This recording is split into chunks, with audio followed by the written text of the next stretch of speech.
یا رب لک الحمد کما ینبغی لجلال وجهک ولعظیم سلطانک اللہم صل علی سیدنا و مولانا محمد وعلی آل سیدنا و مولانا محمد وعلی اصحاب سیدنا و مولانا محمد وبارک وسلم علیہ۔ سب سے پہلے تو میں پروفیسر ڈاکٹر ضیاء الحق صاحب کا بطور خاص شکریہ ادا کرتا ہوں۔ آپ کی کامیابیوں کے پریرے اور عالم ان کے بارے میں مختلف موقعوں پر سنتے رہے اور اب بھی سن رہے ہیں، اور آئندہ بھی انشاءاللہ ان کی کامیابیوں کے یہ علم لہراتے رہیں گے۔ اس کا سبب ان کا ڈاکٹر ہونا یا پروفیسر ہونا نہیں ہے، اس کا سب سے بڑا سبب وہ لگن اور وہ محبت ہے جو آپ کو رسول اللہ صلی اللہ علیہ وسلم کی نسبت کے حوالے سے اور ان پروگراموں کے حوالے سے میسر آئی ہے۔ یہ حال جہاں بیٹھے ہوئے ہیں، مجھے یاد ہے کہ اس کے اندر یہ والی وسعت نہیں تھی، تنگ تنگ گلیاں اور اس پر سے گزرتے ہوئے چند نقوش دیکھا کرتے تھے۔ نیچے والے کوریڈورز بھی خالی بس ایسے کہ جیسے دور دیوار ہیں اور اس میں کچھ لوگ آ جا رہے ہیں، لیکن جس شخص کو اچھے لوگوں سے تعلق بنانے کی اور آگے بڑھانے کی ایک نسبت میسر آ جائے تو اللہ تعالیٰ اس کے چمن کو باغ و بہار بنا دیتا ہے، اور وہ بھی اپنے عمل کے ذریعے سے، اپنی گفتگو کے ذریعے سے کچھ ایسے نقوش چھوڑتا ہے ہر جگہ پر کہ وہ موجود ہوں یا نہ ہوں، نقوش دیکھنے والے پہچان جاتے ہیں کہ یہاں سے کوئی گزرا ہے یا یہاں پہ کوئی رہا ہے۔ تو اس لیے بغیر میں کسی تکلف کے دل کی گہرائیوں سے ان کے لیے ہمیشہ دعا گو رہا ہوں۔ اچھے جذبات بھی موجود ہیں میرے دل میں، اور آئندہ کے لیے جس یونیورسٹی میں، جس ادارے سے یہ وابستہ ہیں، اس میں مزید ترقی کے راستے بھی دیکھ رہا ہوں۔ اللہ تعالیٰ ان کے علم میں، ان کے جذبے میں اور ان کی صلاحیتوں میں اور بھی اضافہ فرمائے۔ باقی احباب بھی یقیناً قابل قدر ہیں۔ آج کی اس مجلس میں میں نے اقبال کے حوالے سے اگرچہ شعر کی بات کرنی تھی، لیکن پہلی دو سلائیڈز یا پہلے دو جملے نثر سے تعلق رکھتے ہیں، اور اکرم صاحب، ڈاکٹر صاحب نے یہ ذکر کیا کہ دونوں ہی حوالے بڑے مضبوط ہیں۔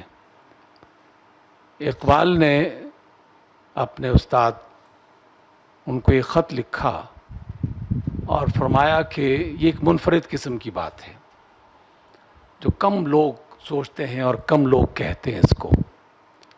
اقبال فرماتے ہیں کہ مجھے یقین کامل ہے کہ کشور کشائی اسلام کے حقیقی نصب العین کا حصہ نہ تھی، در حقیقت علاقائی فتوحات اور ملک گیری نے اسلام کو نقصان پہنچایا۔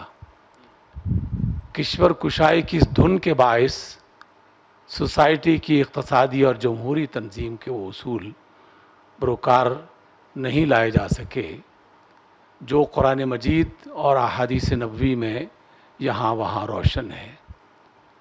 بلا شبہ ملکی فتوحات کے بدولت مسلمان ایک عظیم سلطنت قائم کرنے میں کامیاب ہو گئے، مگر ساتھ ہی ساتھ ان کے سیاسی نظریات دوبارہ بڑی حد تک جاہلیت کے سانچوں میں ڈھلنا شروع ہو گئے، اور یہ ایک ایسی حقیقت ہے جس کو ہر صاحب علم اگر غور کرے تو اسے یہ نظر آ جائے گی۔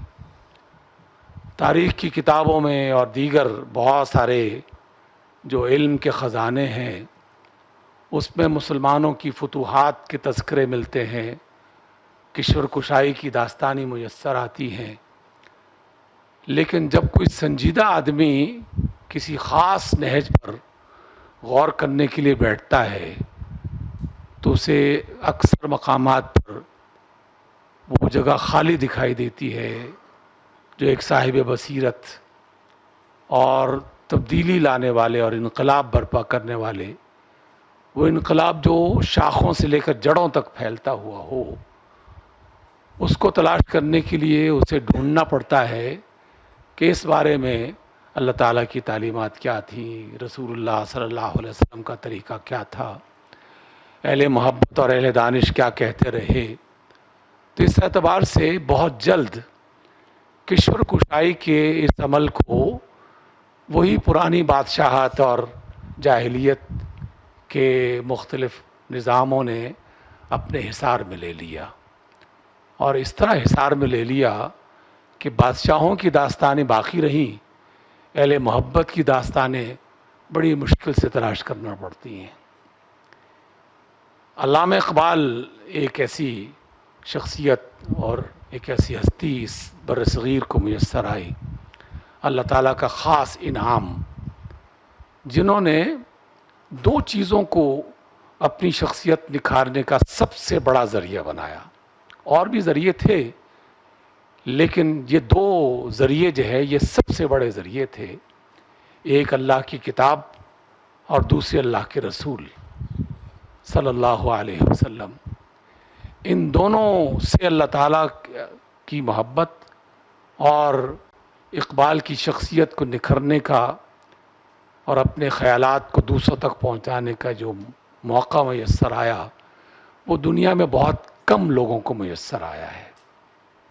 بہت سے لوگ اس میدان میں اترے، لیکن اللہ تعالیٰ نے رسول اللہ صلی اللہ علیہ وسلم کی اس والہانہ محبت کی بنا پر انہیں جو عزت عطا فرمائی ہے، یقیناً وہ بہت کم لوگوں کے حصے میں آئی ہے۔ ابھی فرید جو ہے نا، وہ ایک نعت شریف پڑھ رہے تھے اقبال کی، جس میں دو مصرے اقبال کے اسی نعت میں بیان کیے گئے کہ ذرہ ریگ کو دیا جس نے طلوع آفتاب۔ حقیقت یہ ہے کہ ذرہ ریگ جہاں بھی تھا، چاہے وہ ضیاء الحق کی صورت میں یہاں موجود ہوں یا کسی اور شخص کی صورت میں دنیا کے کسی بھی گوشے میں موجود ہو، وہ ذرہ ریگ جب رسول اللہ صلی اللہ علیہ وسلم کی اس محبت اور عقیدت کے ساتھ وابستہ ہوتا ہے تو اللہ تعالیٰ اسے طلوع آفتاب کی سعادت عطا کرنے کا موقع دیتا ہے۔ یہ اللہ تعالیٰ کا خاص کرم ہے، وگرنہ اقبال جیسے بے شمار لوگ دنیا میں شاعروں کی انداز میں، فلسفیوں کے انداز میں موجود تھے، اب بھی موجود ہیں، لیکن پاکستان کے بے شمار اہل علم نے اس بات کی گواہی دی کہ دنیا کے کسی بھی ملک میں آپ چلے جائیں، جب آپ بتائیں گے کہ میرا تعلق پاکستان سے ہے، تو جو بھی پڑھا لکھا فرد ہوگا تو پوچھے گا کہ اچھا تم اقبال کو جانتے ہو؟ اقبال کا تذکرہ کسی نہ کسی انداز میں ہوتا رہے گا، اور خدا ہماری اپنی جو ہے وہ باقاعدہ ہم نے خود اس کو مشاہدہ کیا اس کا کہ دنیا کے کئی ممالک میں گئے، اور تھوڑی ہی ملاقاتوں کے بعد جب کبھی کسی ادیب اور کسی صاحب فکر کے ساتھ بیٹھنے کا موقع ملا تو بات چلتے چلتے اقبال تک پہنچ ہی گئی۔ تو گویا کہ یہ اللہ تعالیٰ نے اقبال کو خصوصیت عطا فرمائی تھی۔ پروفیسر فتح محمد ملک صاحب نے ایک بڑا خوبصورت جو ہے وہ جملہ لکھا، میں نے پسند کیا کہ آپ کی خدمت میں پیش کیا جائے۔ اقبال پیغمبر اسلام کو قدیم اور جدید دنیا کے درمیان حی قائم دیکھنا چاہتے تھے۔ ان کے استدلال کی روح سے رسول کریم صلی اللہ علیہ وسلم کا سرچشمہ، وہ الہام، سرچشمہ الہام جو ہے دنیا قدیم کی چیز کے طور پر آتا ہے، مگر روح الہام دنیا جدید سے تعلق رکھتا ہے۔ یعنی جب وحی کا سلسلہ تلاش کرتے ہیں تو وہ دنیا قدیم سے جڑا ہوا نظر آتا ہے، لیکن جب آپ کے پیغام اور آپ کی روشنی کو تلاش کرتے ہیں تو وہ دنیا جدید سے تعلق جڑتا اس کا نظر آتا ہے۔ اور اسی وجہ سے اقبال نے اس بات کو اکثر بیان کیا، لیکن اس کا مطلب ہم میں سے بہت کم لوگ سمجھنے کی کوشش کرتے ہیں یا سمجھ پاتے ہیں۔ شہادت ہے مطلوب و مقصود مومن، نہ مال غنیمت نہ کشور کشائی۔ شہادت کا لفظ سنتے ہی لوگ سمجھتے ہیں کہ شاید میدان قتال میں کوئی شخص شہید ہو گیا، جان قربان کر دی تو اسے شہادت کا رتبہ میسر آ گیا، جبکہ اقبال نے جہاں بھی شہادت کا لفظ استعمال کیا ہے تو وہ اپنے عمل اور اپنی سیرت کی گواہی دینے کی بات کی ہے، اور اسی وجہ سے وہ گواہی جو ہم اپنے عمل کے ذریعے سے جگہ جگہ پیش کرتے ہیں، تو اقبال چاہتے ہیں کہ رسول اللہ صلی اللہ علیہ وسلم سے محبت اگر تم چاہتے ہو تو پھر اپنے عمل کی شہادت دو، گواہی دو کہ واقعی تم محبت چاہتے ہو اللہ کے رسول صلی اللہ علیہ وسلم سے۔ جاوید نامہ میں علامہ اقبال نے بڑے خوبصورت انداز میں جو بیان کیا، جب وہ حلاج کے پاس پہنچتے ہیں، دنیا تصوف میں اور دنیا علم میں حلاج کے بارے میں بہت کچھ کہا جاتا ہے، مختلف قسم کے الزامات، مختلف قسم کے آراء۔ حلاج سے پوچھا کسی نے، اقبال ہی نے پوچھا اپنے طور پر، اور اس سے جواب چاہا کہ اگر تم میں سے یا ہم میں سے کوئی شخص دیدار مصطفیٰ علیہ الصلاۃ والسلام سے مشرف ہونا چاہتا ہے، دیدار مصطفیٰ حاصل کرنا چاہتا ہے تو کس طرح کرے؟ تو حلاج تھا، وہ اپنے خاص روپ میں اور کیفیت میں مگن ہوتا تھا۔ انہوں نے کہا کہ اگر تم رسول اللہ صلی اللہ علیہ وسلم کا دیدار چاہتے ہو تو سیرت رسول کو پکڑ کے اس کے مطابق عمل کرنا شروع کر دو، تو سیرت رسول کا ہر قدم آپ کو دیدار مصطفیٰ صلی اللہ علیہ وسلم عطا کرے گا۔ اور چند لمحوں کے لیے آپ سوچ کے دیکھیے، اور پھر آج کی شب نہیں، آنے والی تمام شب و روز اس میں آپ گزار کے دیکھیے، تو ہر قدم پر دیدار مصطفیٰ جو شخص چاہتا ہے وہ آپ علیہ السلام کی سیرت کا مطالعہ کرنا شروع کر دے۔ آپ کا اٹھنا، آپ کا بیٹھنا، آپ کا چلنا، آپ کا کھانا، آپ کا پینا، آپ کا مسکرانا، آپ کی مجلسیں، ہر قسم کے ہر جگہ پر آپ کو مصطفیٰ علیہ الصلاۃ والسلام ایک روشن صورت میں نظر آنا شروع ہو جائیں گے۔ تو شہادت ہے مطلوب و مقصود مومن، نہ مال غنیمت نہ کشور کشائی۔ اقبال فرماتے ہیں تیری الفت کی اگر ہو نہ حرارت دل میں، آدمی کو میسر نہیں انسان ہونا۔ آدمی انسان بن ہی نہیں سکتا جب تک کہ رسول اللہ صلی اللہ علیہ وسلم کی الفت وہ آپ کو میسر نہ آ جائے، اور یہ شہادت گئے الفت میں قدم رکھنا ہے۔ یہ جو محبت اور الفت محمد صلی اللہ علیہ وسلم ہے، اس کی گواہی اصل میں ہم میں سے ہر شخص کو ہر مقام پر دینی ہے۔ لوگ آسان سمجھتے ہیں مسلمان ہونا، قربان اپنے آپ کو کر دینا نسبتاً آسان ہے، لیکن زندگی بھر رسول اللہ صلی اللہ علیہ وسلم کے نقش قدم کے مطابق چلانا یہ زیادہ مشکل کام ہے، اور یہ زیادہ صبر آزما صورتحال ہے جس سے کسی کو گزرنا پڑتا ہے۔ رسول اللہ صلی اللہ علیہ وسلم کے بارے میں اللہ تعالیٰ نے قرآن مجید میں یہ آیت ارشاد فرمائی، آپ سبھی لوگ جانتے ہیں۔ اور دیکھیے، اگر کوئی شخص سیرت کو پڑھنا چاہتا ہے تو سیرت کی سب سے بڑی اور سب سے مستند کتاب وہ قرآن مجید ہے، جس نے قرآن کی آیات کا مطالعہ کر کے ان آیات کے اندر سے رسول اللہ صلی اللہ علیہ وسلم کو تلاش کرنے اور تراشنے کی کوشش کی، وہ کامیاب ہوتا ہے۔ قل یا ایھا الناس انی رسول اللہ الیکم جمیعا الذی لہ ملک السماوات والارض لا الہ الا هو یحیی ویمیت فآمنوا باللہ ورسولہ النبی الامی الذی یؤمن باللہ وکلماتہ واتبعوہ لعلکم تہتدون۔ واتبعوہ، ان کے پیچھے پیچھے چلتے رہو تو رسول اللہ صلی اللہ علیہ وسلم کے بارے میں اللہ تعالیٰ نے یہ بالکل برملا فرما دیا کہ رسول اللہ ہی در حقیقت پوری کائنات میں تمہاری رہنمائی کرنے والے ہیں اگر تم واقعی ہدایت چاہتے ہو۔ رسول اللہ صلی اللہ علیہ وسلم کی اس آیت کی وضاحت اس وقت کے ان لوگوں نے بھی کی جو ابھی مسلمان نہیں ہوئے تھے۔ ولید کو آپ صلی اللہ علیہ وسلم کی مجلس میں بھیجا گیا، آپ سے ملاقات کر کے واپس آئے تو جن سرداروں نے بھیجا تھا انہوں نے چہرہ دیکھا تو کہا کہ چہرہ بدلا ہوا نظر آتا ہے، اور اس نے گواہی دی کہ اگر تم نے محمد صلی اللہ علیہ وسلم کی بات مان لی تو عرب و عجم تمہارے مطیع ہو جائیں گے۔ اور اقبال ہی کا یہ مصرع اسی کی شہادت دے رہا ہے جس کو یہاں بھی پڑھا گیا، ہر کے عشق مصطفیٰ سامان اوست، بحر و بر در گوشہ دامان اوست۔ حقیقت یہ ہے کہ اگر بحر و بر ہمارے دامن میں نہیں ہے تو پھر ہم دامان مصطفیٰ صلی اللہ علیہ وسلم سے اس طرح وابستہ نہیں ہیں جس طرح کے باقاعدہ ہونا چاہیے تھا۔ وہ جو اقبال نے فرمایا ابھی پڑھا بھی گیا کہ محمد سے وفا تو نے تو ہم تیرے ہیں، یہ جہاں چیز ہے کیا لوح و قلم تیرے ہیں۔ بہت سے لوگ اس شعر کو بھی پڑھتے ہیں اور بس یوں گزر جاتے ہیں کہ شاید یہ شعر پتہ نہیں کس حوالے سے کہہ دیا گیا ہے۔ لوح و قلم در حقیقت اشارہ ہے کہ جس نے رسول اللہ صلی اللہ علیہ وسلم کے ساتھ وفاداری کی تو اللہ تعالیٰ اس کے لیے اپنی تمام تر کامیابیوں کے راستے کھول دیتا ہے۔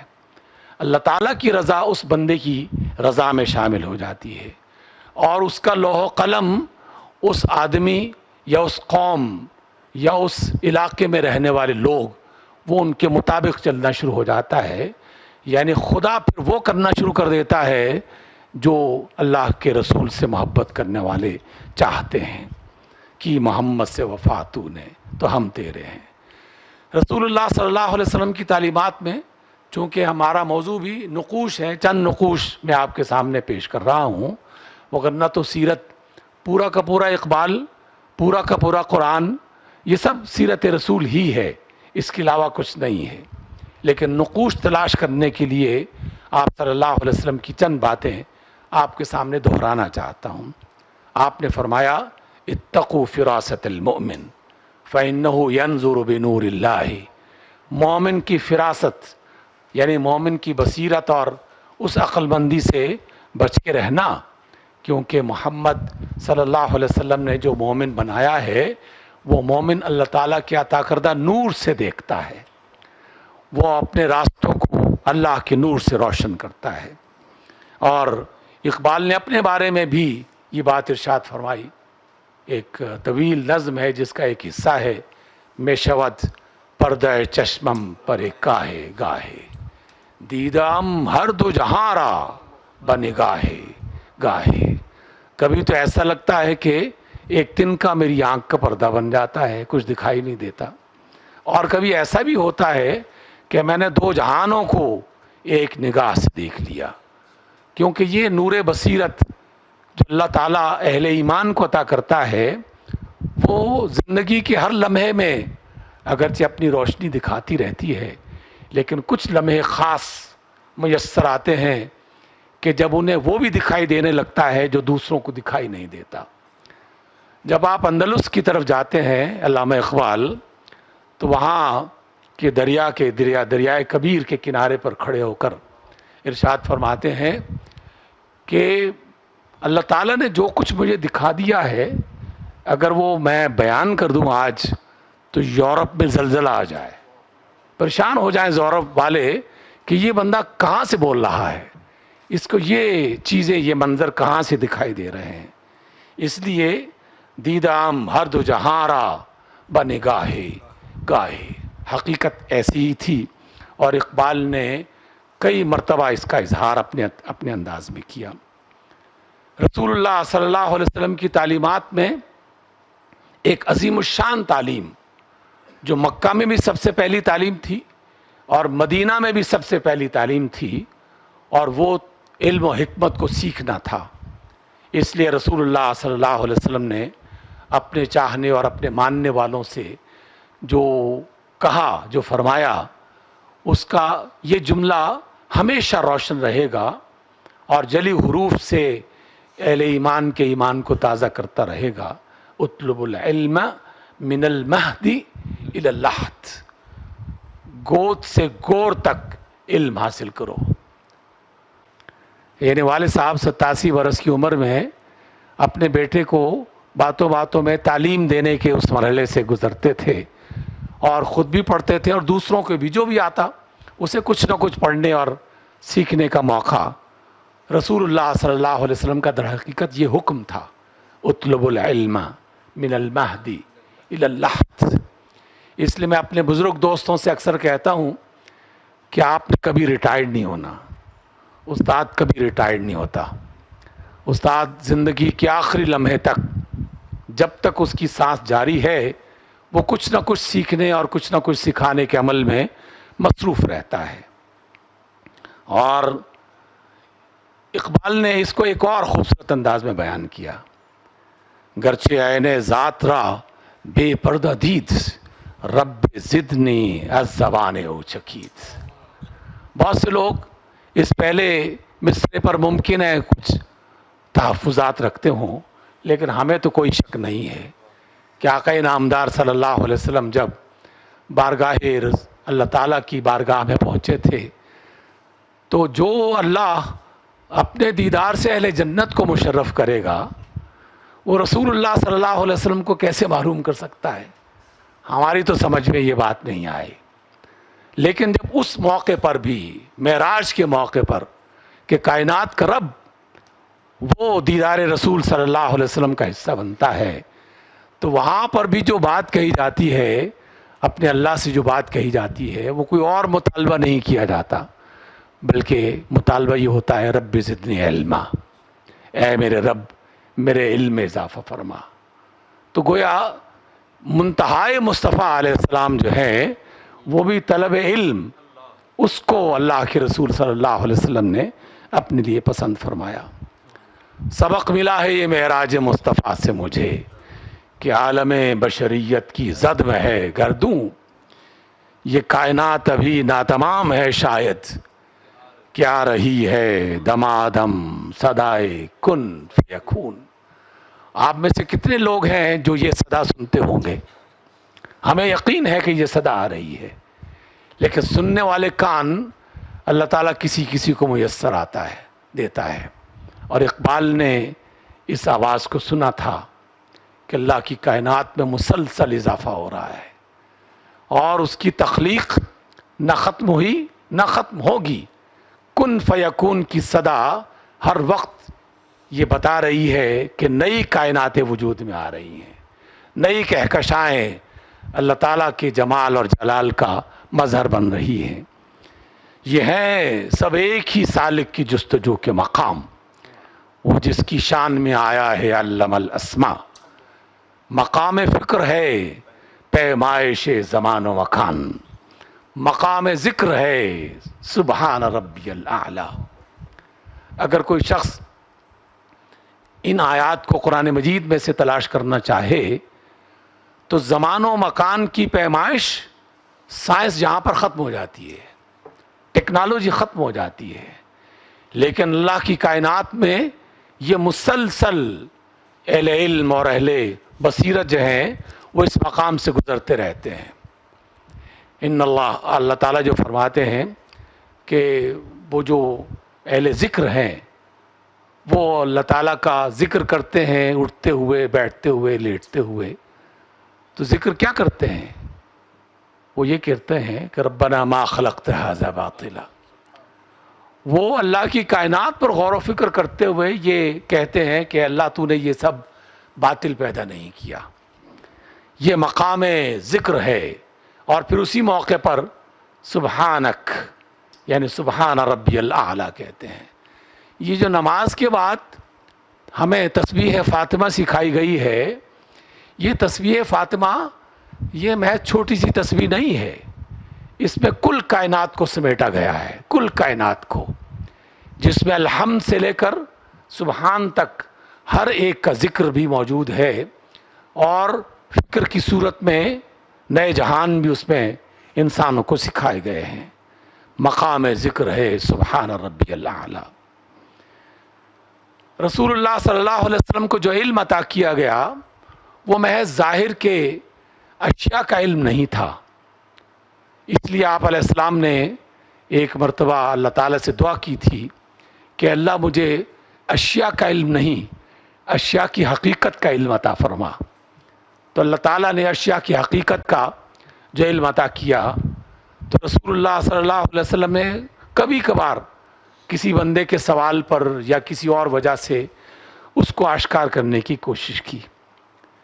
ایک شخص آتا ہے اصحاب رسول میں سے، آپ سے پوچھتا ہے کہ یا رسول اللہ، آپ فرماتے ہیں قرآن میں بھی لکھا ہے کہ تمام کے تمام آدم سے لے کر قیامت تک جو لوگ مر جائیں گے انہیں دوبارہ زندہ کر دیا جائے گا، یہ بتائیے کہ آدم کی اولاد کو اور اتنے بے شمار انسانوں کو کیسے زندہ کرے گا اللہ تعالیٰ؟ تو اللہ تعالیٰ کے رسول صلی اللہ علیہ وسلم نے یہ فرمایا کہ کل ابن آدم یأکلہ التراب الا عجب الذنب منہ خلق وفیہ یرکب۔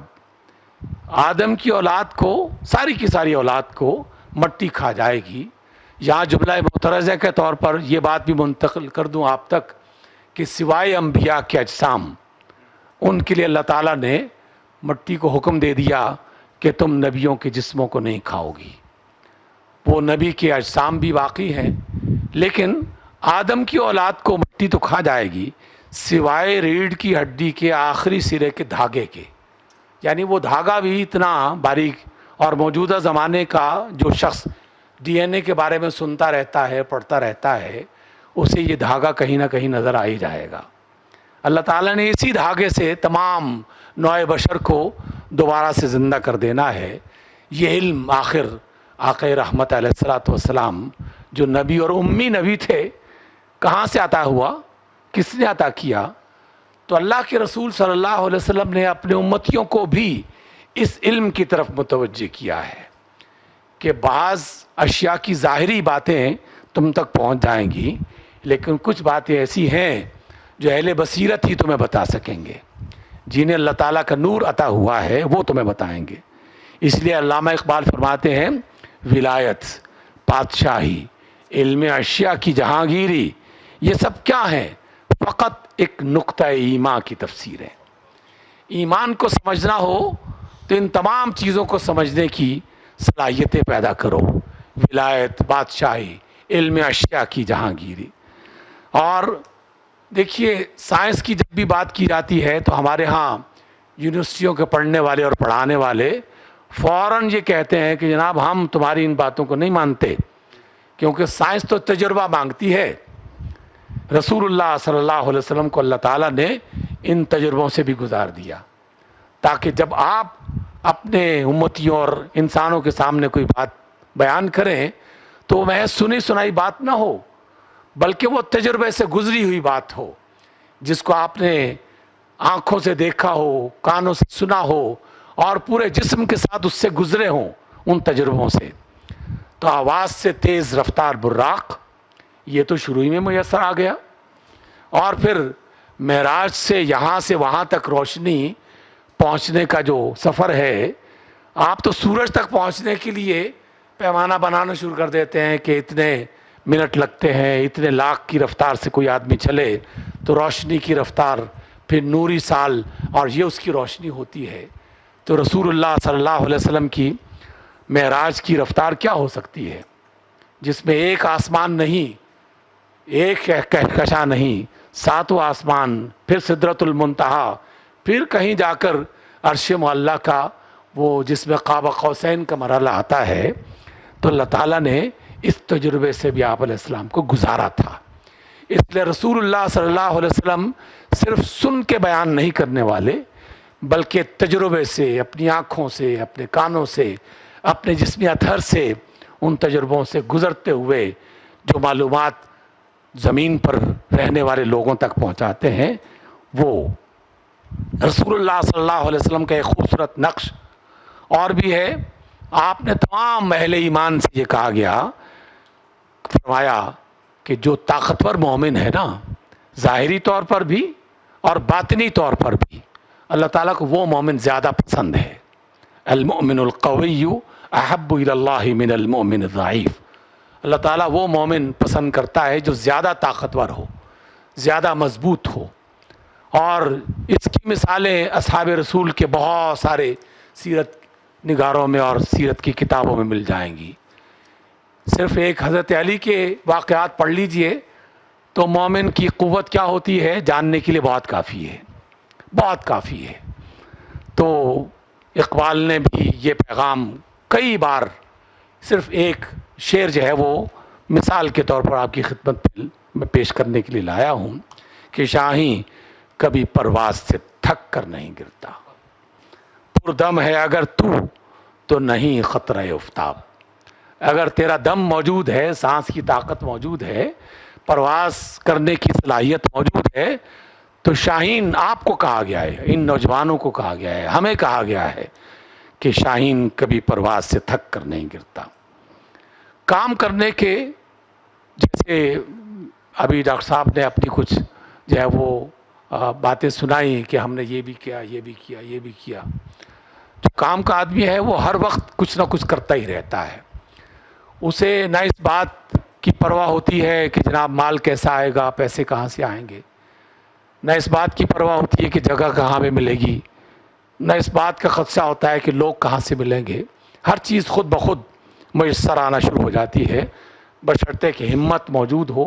اللہ تعالیٰ بھی اس باہمت آدمی کا ہاتھ پکڑتا ہے۔ تو رسول اللہ صلی اللہ علیہ وسلم نے ہمیں کام کرنے کا حکم دیا، وَقُلِ اعْمَلُوا فَسَيَرَى اللَّهُ عَمَلَكُمْ وَرَسُولُهُ وَالْمُؤْمِنُونَ۔ تین ہستیوں کا تین حوالوں سے ذکر کیا گیا کہ اللہ بھی دیکھتا ہے تمہیں، اس کا رسول بھی تمہارے عمل کو دیکھتا ہے، اور مومنین تو دیکھتے ہی ہیں۔ رسول اللہ صلی اللہ علیہ وسلم فرماتے ہیں کہ ما اکل احد طعاما قط خیر من ان یاکل من عمل یدہ۔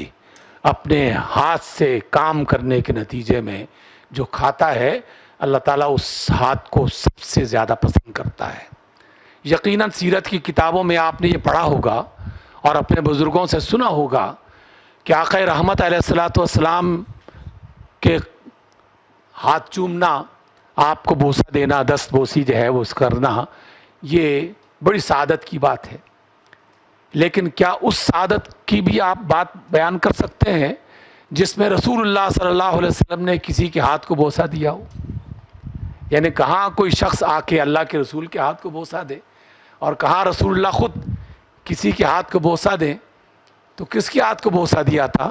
یاد ہوگا یقیناً آپ کو، ایک مزدور، پتھر توڑنے والا، لکڑیاں کاٹنے والا، کھردرے ہاتھوں والا، رسول اللہ صلی اللہ علیہ وسلم نے مصافحہ کیا تو ہاتھوں کی جو خشونت تھی محسوس کیا آپ صلی اللہ علیہ وسلم نے، اور اس ہاتھ کو بوسہ دیا کہ اللہ تعالیٰ کام کرنے والے ہاتھوں کو پسند کرتا ہے۔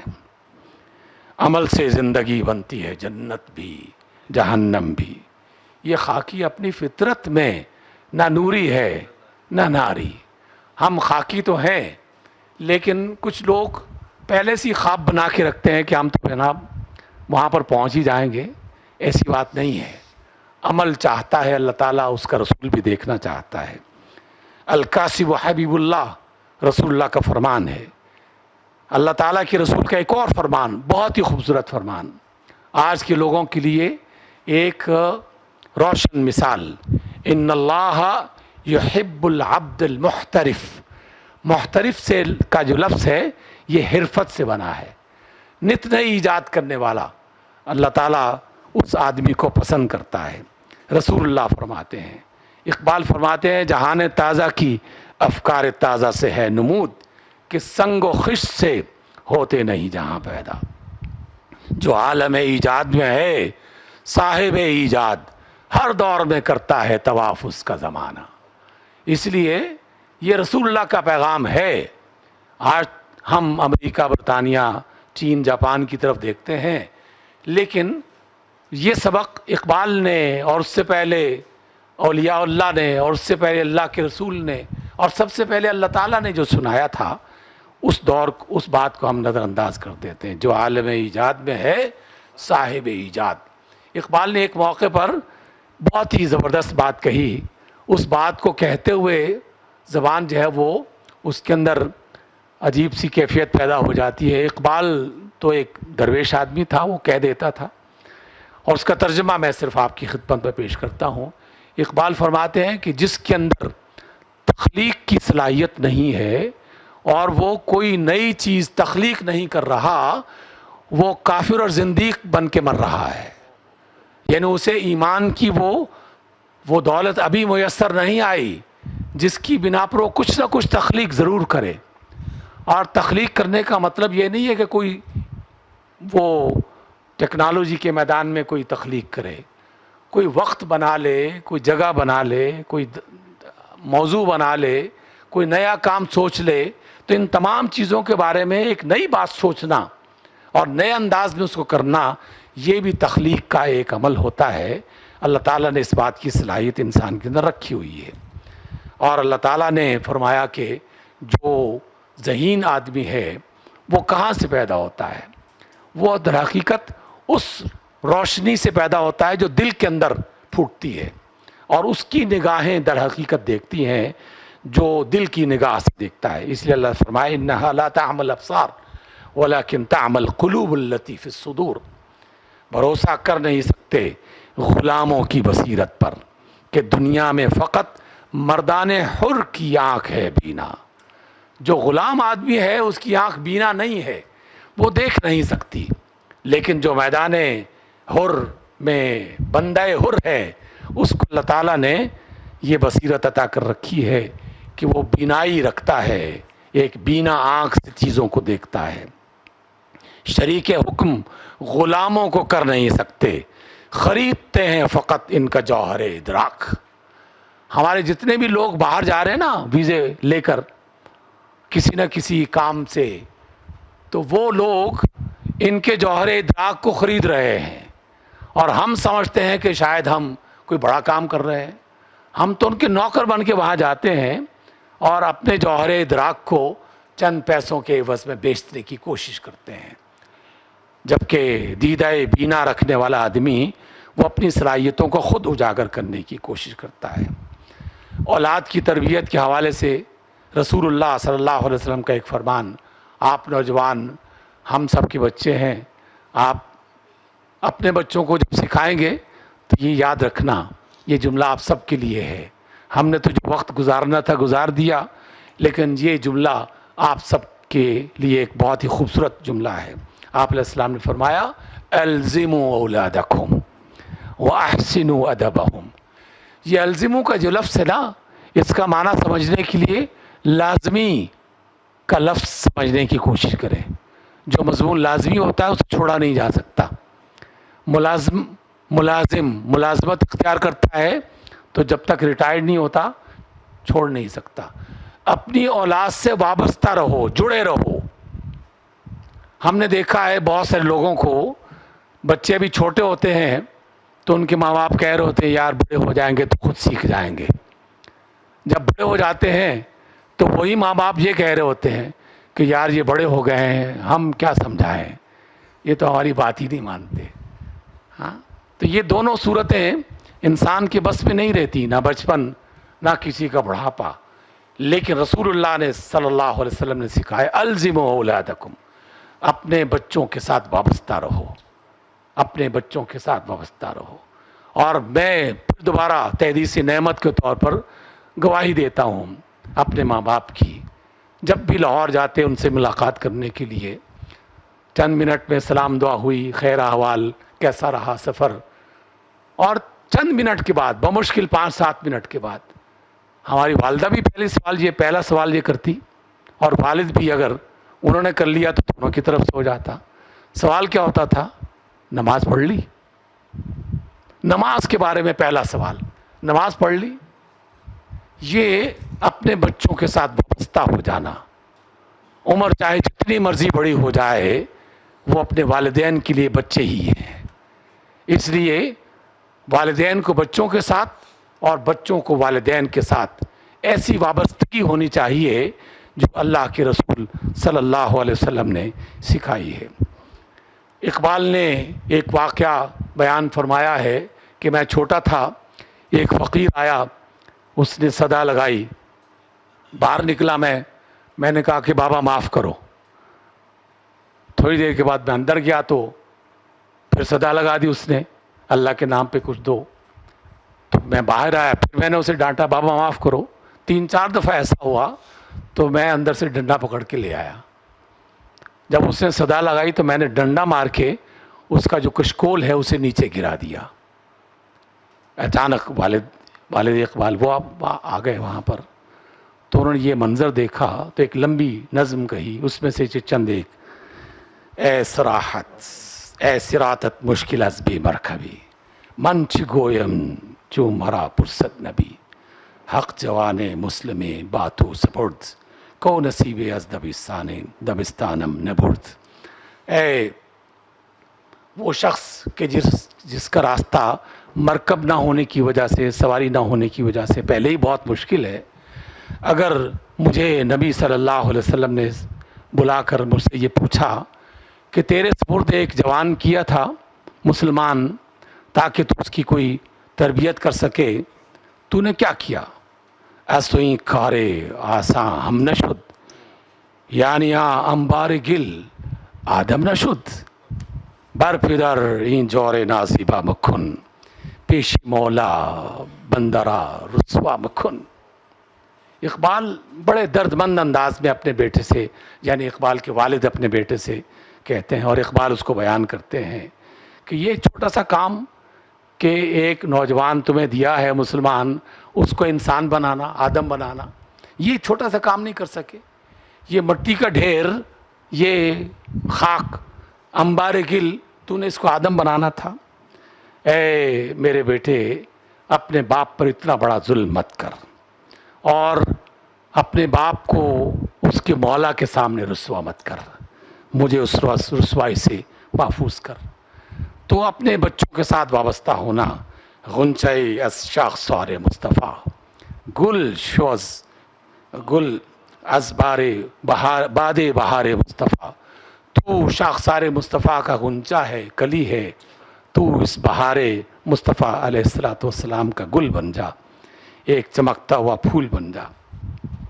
اتحاد امت کے لیے بس 2-3 چیزیں، وقت کافی ہم نے لے لیا۔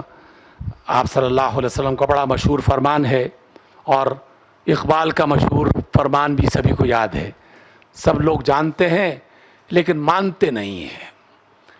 اگر ہم نے مانا ہوتا تو غزہ میں 70,000 لوگ اب تک لقمہ اجل نہ بن چکے ہوتے، بچے، بوڑھے، جوان، اور آس پاس سعودیہ، مصر، ایران، شام، اردن، پاکستان، ترکی، عظیم الشان ممالک اور مومنین سے بھرے ہوئے، لیکن سب کے سب خالی جسم، جن کی روحیں ایمان سے غالباً یا تو خالی ہیں یا انتظار کر رہی ہیں کسی مہدی موعود کا کہ جو آ کر ان کا دامن تھامے اور ان کی مشکل کو آسان کر دے۔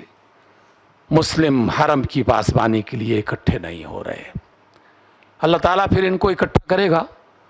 آپ جانتے ہیں نا کہ ماں باپ اپنے بچوں کو جگاتے ہیں، ہم بھی اپنے بچوں کو جگاتے ہیں، اٹھو بیٹا فجر کی اذان ہو گئی، جاگو، پہلی آواز، پھر دوسری آواز، پھر تیسری آواز، پھر آواز سے نہیں اٹھتے تو پھر کسی اور طریقے سے اٹھایا جاتا ہے، یاد ہے آپ کو؟ اللہ تعالیٰ بھی اپنے بندوں کو آوازیں دے رہا ہے بہت سے لوگوں کے ذریعے سے، اس کے بندے بیدار نہیں ہوں گے تو اللہ تعالیٰ نے پھر بیدار تو کرنا ہے ہر صورت میں، لیکن وہ انداز بہت تکلیف دہ ہے، بچ جانا چاہیے اس تکلیف سے، اس کے آنے سے پہلے، اس سے پہلے کہ اللہ کا حکم آ جائے۔ اقبال فرماتے ہیں کہ اپنے آج کو درست کر دو۔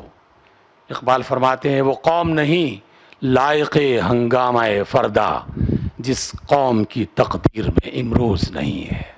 جو آج غور نہیں کر رہا، آج فکر نہیں کر رہا، وہ ہنگامہ فردا کے لیے کچھ نہیں کر سکتا۔ رسول اللہ صلی اللہ علیہ وسلم کا یہ فرمان سنانا چاہتا ہوں بطور خاص۔ قال رسول اللہ صلی اللہ علیہ وسلم ان اللہ لا يعذب العامة بعمل الخاصة حتى يروا المنكر بين زهرانيهم وهم قادرون على أن ينكروه فلا ينكروه فإذا فعلوا ذلك عذب الله العامة والخاصة. عام خاص بندوں کے عوض میں اللہ تعالیٰ عوام کو سزا نہیں دیتا، لیکن جب سب اس بیماری میں شریک ہو جائیں، برائی میں شریک ہو جائیں، تو علامہ اس کی وضاحت کرتے ہیں فطرت افراد سے اغماض بھی کر لیتی ہے، کبھی کرتی نہیں ملت کے گناہوں کو معاف. اس لیے اقبال کے اس پیغام کو سنیے. اور آخری یہ چند ایک باتیں ہیں، آخری سلائیڈز. اقبال کے بارے میں بہت سے لوگوں نے کہا کہ جناب ایک دنیا میں سفر کیا، حج کے سفر پہ نہیں جا سکے. اقبال کے دل میں بھی اس بات کا بڑا دکھ تھا اور اکثر اس بات کا اظہار کرتے رہتے تھے. اقبال فرماتے ہیں بھائی پیری رہے یسرب گرفتم نواخواں اے سرور عاشقانہ چواں مرغے کے در صحرا سر شام کشایت پر بفکر آشیانہ.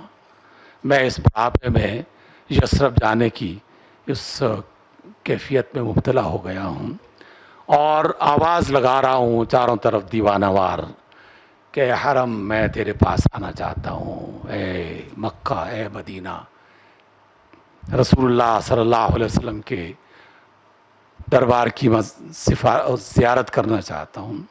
میری حالت اس پرندے کی جیسی ہے جو صحرا میں شام کے وقت اپنے پر پھڑا رہا ہے اس فکر میں کہ آشیانہ کہاں بناؤں.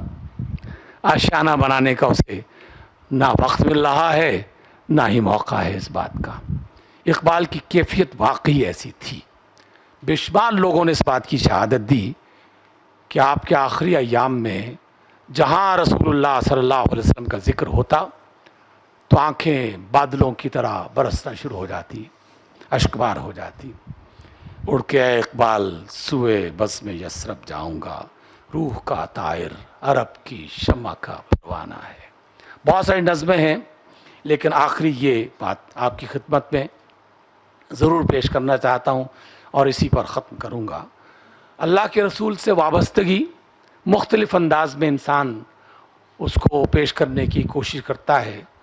جیسے رسول اللہ صلی اللہ علیہ وسلم پر درود و سلام بھیجنا، سب دعاؤں کا مغز درود و سلام ہے.